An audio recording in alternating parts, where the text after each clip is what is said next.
Power Up with NSA North Texas, a show about finding, hearing, and maximizing valuable insights from some of the world's leading business and lifestyle speakers.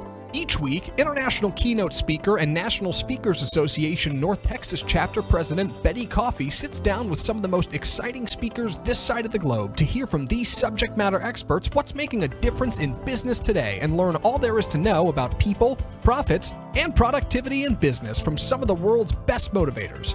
This is Power Up with NSA North Texas. And now, here's your host, Betty Coffey. Hi everyone, this is Betty Coffey, President for National Speakers Association North Texas Chapter.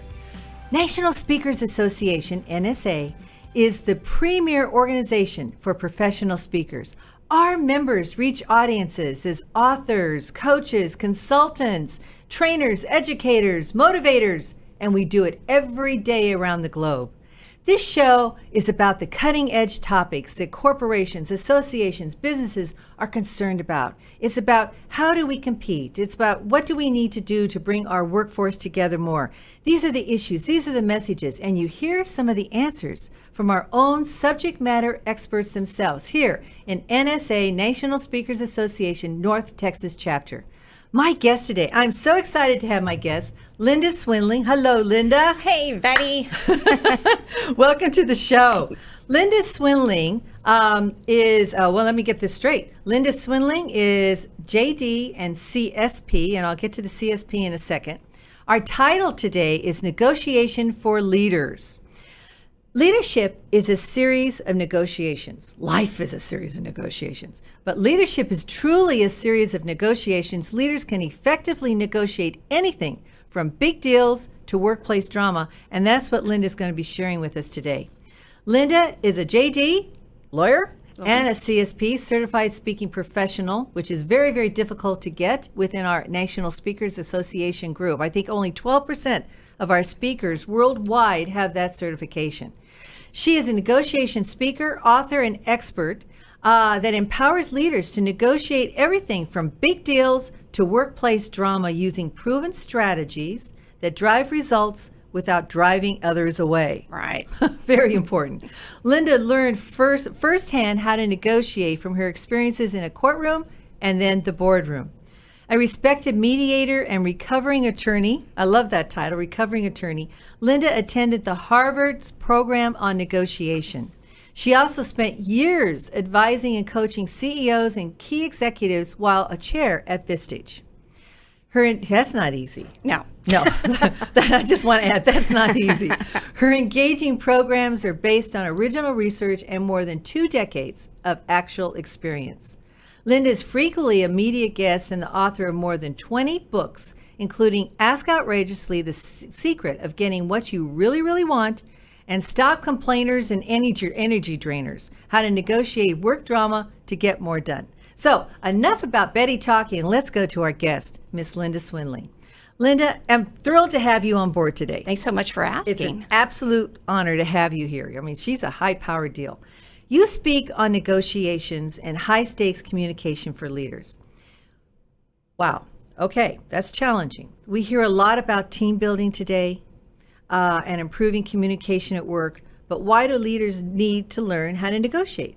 That's a great question. You know, a lot of training around negotiation is just for the big deal or just to salespeople or just to purchasing people.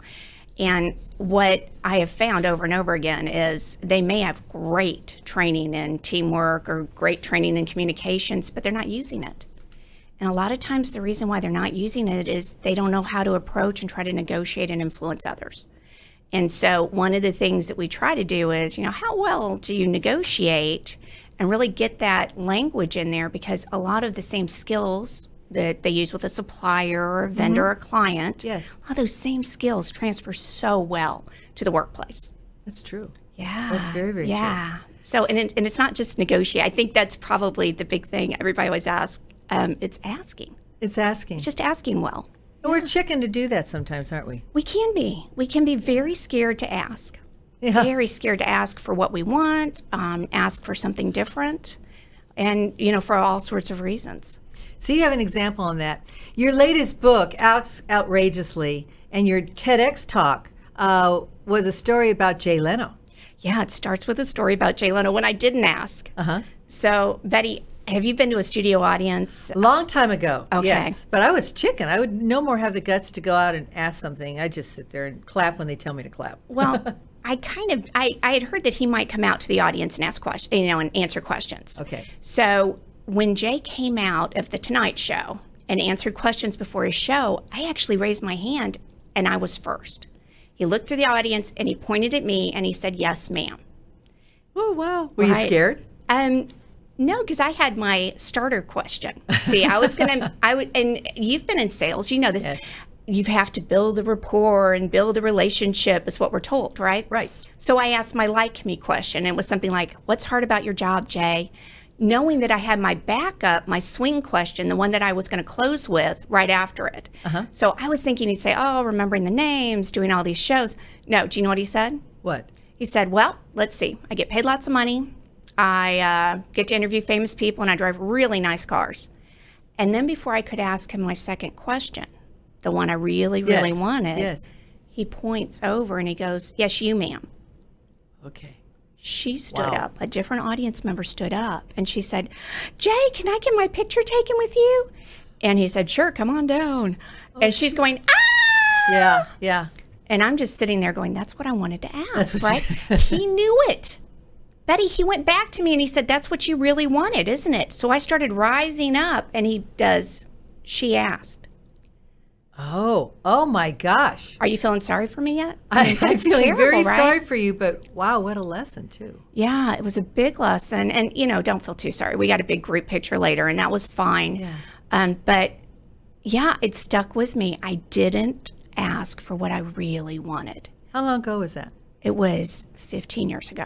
15 years ago. 15 years ago. So you were kicking yourself in the rear end, probably. I never told the story. I never told the story. And so when we did the TEDx talk, I was asked, "What's one time you didn't ask?" And I went, "Oh." And you know what? I'm not alone. All right. Right. About a third of us, about a third of the people that we, I always do my own research, and about a third of the almost 1,000 people, almost 1,200 people that we asked said, "I didn't ask for something really big. I didn't." And not only did I not ask, I saw it go to someone else. Right. So that was a big lesson, that many of us don't ask for what we want and then we watch it. It was available. We were first, but we didn't ask for it and it went to someone else. Boy, that's a very interesting way. It's a very good way. I'm sitting here thinking of all the things I would have liked to have asked in my career or my life or whatever, and I chickened out. I thought, well, it's not appropriate, or I don't want to seem stupid. I don't want to be a pain in the neck. By gosh, I should have done it. Right. And you know what? When you ask, people kind of don't turn you down. Or if they do, you know what's going on, right? Yes. And there's a lot of people, there's about 1 out of 5 feel very comfortable asking, but the rest of us, we miss opportunities. Yeah. And a lot of leaders don't know, why is this person not asking for the sale, not asking the coworker to help Or them, asking for a raise, which is so important today. not ask for a On the raise. news today, women get paid 80% of what men Still. get paid, but they're probably still not asking correctly. Well, and there's a lot of research on that, Yes. that women don't ask when they very first start. And so we put ourselves behind the 8 ball, Yes. way, way early in our careers, I hear you. and you can't catch up. I hear you. So you mentioned earlier that you do a lot of your own research. Yeah, And I applaud you for that, because that's not always Thanks. easy. Thanks. So what have you found are the top reasons why people are hesitant to ask what they really want? Well, kind of like I did. We don't want to look stupid. We want people to like us. We don't want to interrupt somebody. So, with the Jay Leno story, same thing. I wanted him to like me first, right? And then maybe he would give me what I wanted and I could circle back around. You did get that opportunity. Guess what I did? What'd you do? That's the rest of the story. Oh my gosh, tell me. Yeah, so You didn't give up. Right before I was scheduled to have my first draft in for the book, Jay Leno was coming to town, coming to Dallas and performing. And we reached out, and I did a social media campaign, and I called 3 different offices for him. And guess what? I got my picture with Jay. You got the picture. And not only did I get my picture, we asked outrageously, we asked big. I got to go backstage, meet him, and bring my husband and bring 2 friends and get our pictures taken. And he talked with us for like 10 minutes and just, caught up, and we talked and he posed for as many pictures as I wanted. Why? Because I asked. Yeah. Did he remember you from the show? Of course not. Yeah, I did. No. But you went ahead and asked, and you got it. Ask Boy, outrageously. what a success story. Yeah. I love that. And it's a very interesting application that we can remember. I like that. You're making an impact on me. I'm going to go ask for something right now. Ask something big. That's right. So when people are negotiating for what they want, what gives us the courage to do it? What makes us more confident? That's a great question. Start asking all the time. Okay. Yeah, because what I often hear, people are, they're so hesitant because it's such a big deal, or if they lose it, it's going to be terrible. Yeah. Well, stop at that. You go to the grocery store, ask people, what do you think about these grapefruit? Do these look big? Do these look good? What do you think about this carrot? Whatever. Or look in their back. Hey, I see that you've got this kind of bread. Do you like this kind of bread? Uh-huh. Try asking strangers for help. Ask a salesperson to actually help you. We don't do that. We don't ask. But get into the practice. And do you know why? Why? Because once you feel that hesitation, that it's the same. I've negotiated multi-million-dollar deals. I've negotiated just getting ahead in line. I've negotiated for my kids. It all feels the same. That energy level, that adrenaline, it all feels the same. I love that. I love that. This is so practical for everything in our lives, which is what we talked about earlier. What does your research reveal about people that say no to requests that others make? Oh my gosh. Yeah. Well, why? What's so interesting is when we surveyed, like I said, almost 1,200 people, what they said was, I will turn someone down if they're not kind, sensitive, if they're or how they not ask polite, right? Uh-huh. Or, of course, if it's inappropriate. So if it's something I couldn't grant you, you can't go to Home Depot and ask them for a chicken fried steak. They may want to give it to you, but they don't have it, right? Or it might be the wrong timing or whatever. However, most people, it's because they don't trust you yet. You haven't built up some sort of trust. So first you ask and just see if there's a no. But, a lot of times they just may not know you well enough to trust you. Interesting. Yeah, and what's curious about that, most people do not know that's why they're turned down. I was going to say, do people understand why they were turned down for something? No, that's the surprise in the research. So the surprise was, we asked people, why do you think people turn you down? Those 2 answers I just gave you, inappropriate and you weren't considerate, Right. I didn't trust you. Those were the lowest scores. The 2 or 3 highest one, it was the wrong time, or they didn't have the money, or I love this. They just needed more information. We had nearly half of the people say, they just didn't have enough information. So I want you to think about this. You have all these people showing up and throwing up information on others, right? Yes. And it's information they didn't want. Interesting. Yeah. Wow. What they should be doing is, what is it that I can do to earn your trust? How can I help you? Following through on what you do and asking them, is this the right time to do it? Why wouldn't you ask? Yeah.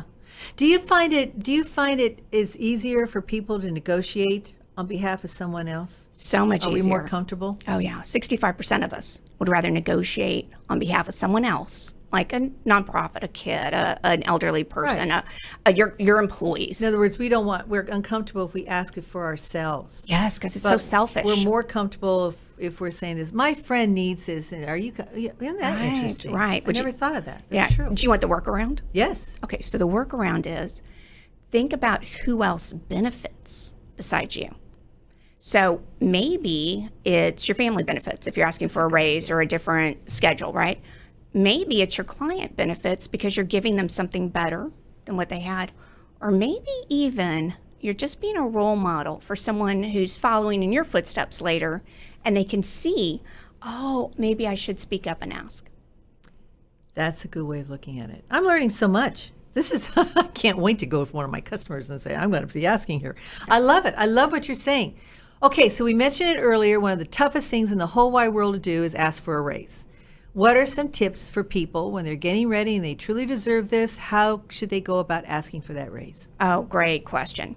The very first thing is some people think it's like an endurance test. So please reward me for showing up on time and doing my job.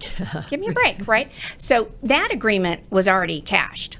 When you deposited that check or accepted that direct deposit, that agreement was made. I showed up, you paid me, right? Yes. So instead of looking behind, you got to look forward. And you can use your past, kudos or rewards and say, just like I did the last 2 years, I will be doing these things coming up. Show some examples from the past and some what you can do in the future. How are you going to build on those, Yes, right? yes. Because who cares about the past? The company, every manager, every leader has to go and report to someone, whether it's the board, whether it's their boss, his or her boss, right?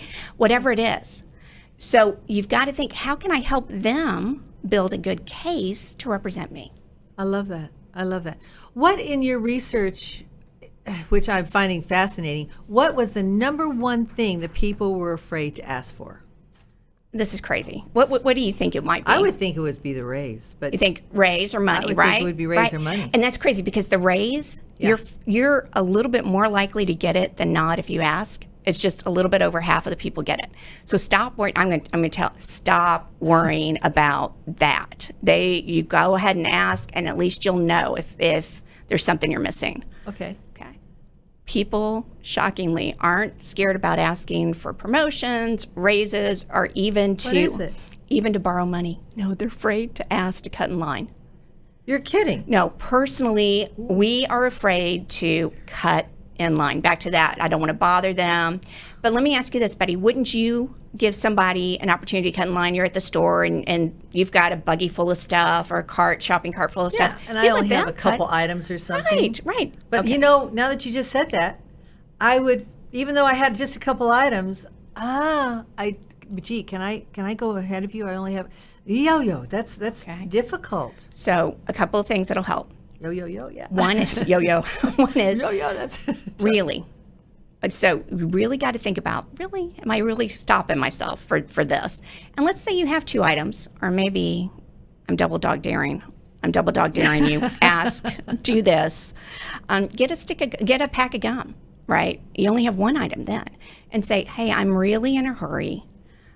Could I cut in line of you? But if you really want to beef it up, give them a reason after a because. Okay. And it could be any reason. Because I'm running late, because someone's waiting for me, because I really need to get going. How about this? Because I don't like waiting in lines. Wow. Just doing that would take some guts. just doing because, and other research and then shows people are far more likely if you give them a reason for why you're asking to cut in line. Interesting. Yeah. Very interesting. That research must have been a kick and a half to read. That's fascinating. And again, that goes back to what you were saying. Start conditioning yourself now to get used to asking for things that you're going to get more comfortable with it. Gee, do you like that bread in your shopping cart? Do you like that? How's the gas mileage in your car when you're filling up your tank? Whatever you're doing, you're asking and you're getting used to it, and it becomes kind of like second nature, maybe. Yeah. When you check into a hotel, ask if you say, well, I like this room. Is this a good room? Could I get upgraded? Yes. What happens if someone says no to you? Okay, I tried. You practiced hearing the word no, right? Yes. And would you like me to bulletproof you against hearing no? Yes. Okay, close your eyes for just 1 second. I know we're on air. Okay, No, my eyes Betty. are closed, Okay. everybody. No, Betty, you can't have it. And viewing audience, no, you can't have it. No. What a crazy request. No. Okay, open your eyes. Betty, it looks like you survived. Did you survive? Right? I survived. I'm here. Yeah. Well, and if you're not hearing no, you're not asking for enough. Oh, wow. Say that one more time. If you're not hearing no, you're not asking for enough. Oh my gosh. I love that. So we should get used to no, and if we're not hearing it, we should be asking more. I love that. Isn't that great? I love that. Yes. Oh, and one last. yeah. When you hear no, say, I heard you say no. Can you tell me about that? Oh my gosh. Let them walk you through it. Have you ever talked yourself out of something? I have. Yes. Started explaining. I went, oh, well, it doesn't make sense. I'm bad at that. Yes. Or at least you know KNOW why they're saying no. That's right.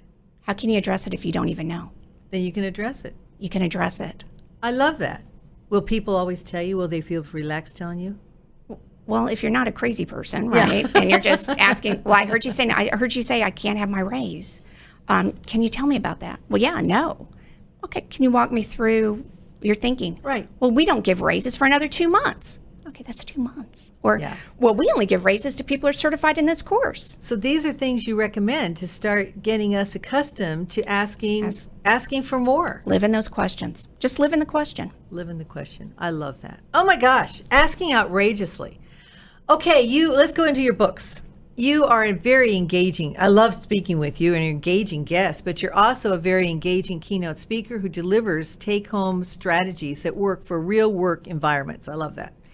You also conduct fast-track leadership programs for companies which are designed to help leaders, and it helps them enhance business relationships, improve sales opportunities, and communicate more effectively, which we all could do better. You are the creator of the popular Passports to Success book series that you wrote on leadership, communication, and negotiation, and including the Ask Outrageously, which is what we've been talking about today, the secret to getting what you really want. And let's talk about that one first. Yeah. So tell me about Asking Outrageously, Well, which I'm going to go do. yeah, if you are a leader, in the back of all the chapters, if you already feel comfortable leading, you can go through here and say, how do I get my people to feel more comfortable leading? And what I like about this book is it's got a lot of assessments. So you can even try to, if you've done any kind of communication styles, DISC or core map or colors or whatever, you can actually translate that and say, what kind of asker am I dealing with? What kind of negotiator am I dealing with? And figure out where they are. And you can there's charts, there's tons of stuff on the website too to support the book. So there's a lot of meat in there that Lots is of going to it, help us on this journey. Yeah, because I used to be an employment attorney. I know what leaders have to go through. It's a lot. Yes, It's yes. a lot. Yeah. I love that. Okay, then you got a second book, The Manager's High Performance Handbook, How to Drive Winning Results for Everyone on Your Team. There you go. This one right here. Now, this one's small, but we used it yesterday in a vision planning session. Okay. And think about when you're driving high performance, again, that comes to your communication, your negotiation skills. So a lot of us just need the tools to do it and keep everybody on the same page. How can you negotiate if you don't know what the goal is that you're going for? Right. Makes sense. Makes yeah. sense. And then you've written over 20 books, but the other one we're going to talk about today My favorite. is Stop Complainers and Energy Drainers, Yeah. How to Negotiate to Get More Done. Yeah. Amen. Yeah. So I do original research on these books, and this one was really interesting. I did not realize that not everyone had problems with the people I had problems with. So it had a couple of surprises. One is how much time we were wasting. People waste between 3 to 6 hours a week. Most of us, about 78% of us waste 3 to 6 hours a week or more dealing with people who drain our energy or energy draining situations or That's complainers. tough. I never thought of it that way. You but roll yes. it forward, that's a month or two of lost time. Suck the life out of you. Right. The second surprise is, again, not everybody sees the world through Linda's eyes. So the people that bother me and drain my energy may be totally different than the people that drain yours. And so there were 5 types we found. And so that research showed, each of those types, one size does not fit all on stopping them. So how do you do that? So there's some really interesting approaches, but the approach really is, how do you negotiate with someone who is is just not showing up and doing what they should be doing, and they're choosing to be negative? Or what if that's your persona right then? You must be stressed. What's going on? How do you deal with that? I love that. Okay, so if our audience wants to get your books, how can they get these or any of the other 20? But I love these 3. How can they find your book? Well, all of these are on Amazon, and you can go to lindaswindling.com. We have a books resources, or any of the titles will take you there too. Awesome. Okay, now if our audience wants to reach on out and get a hold of you, what's your contact information? Great. For those of you that are listening, those of you that are watching, it's gonna come up right now. However, for those of you who are listening right now, Linda, what's your website? Well, I'm going to do something special for your viewers. Oh, yeah. nice. So one of the things my clients had me do years ago was do a text back thing so that they could get a monthly e-tip from me on negotiations and leadership and communications. So if you take out your phone, text 42828. So 42828, and then just in the message put ASK. Hit send. It will pretend that you were just in a program of mine and ask you for your email and send you some bonus materials. So, and then if you want a monthly e-tip, terrific. Just keep on that list. If you don't, unsubscribe. I don't know who's on there or who's not. It doesn't hurt my feelings. But Right. yeah, so 42828 ask is what you send, and then it'll come back and ask you for your email. And I try to only do things from these books and stories that will help you as a leader. Awesome. I will be doing that right after this podcast. Yes, because I want that information.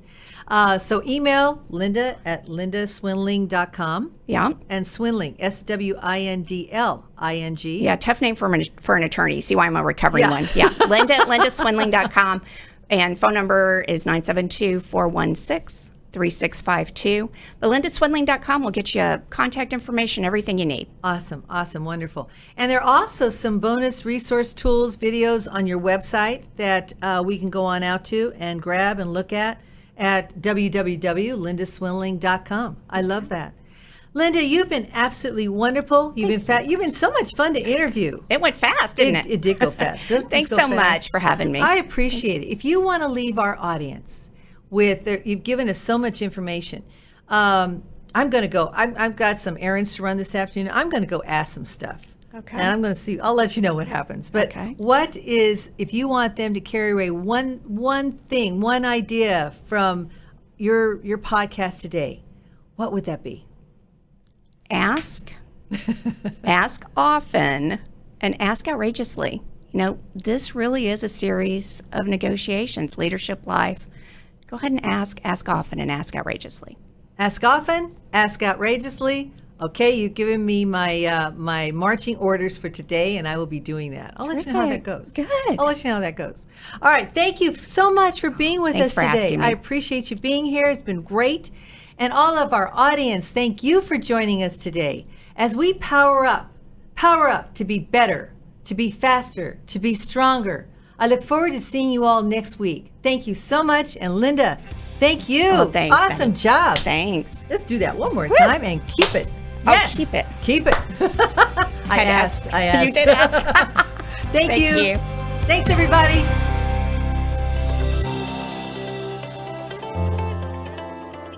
Thanks for listening to Power Up with NSA North Texas.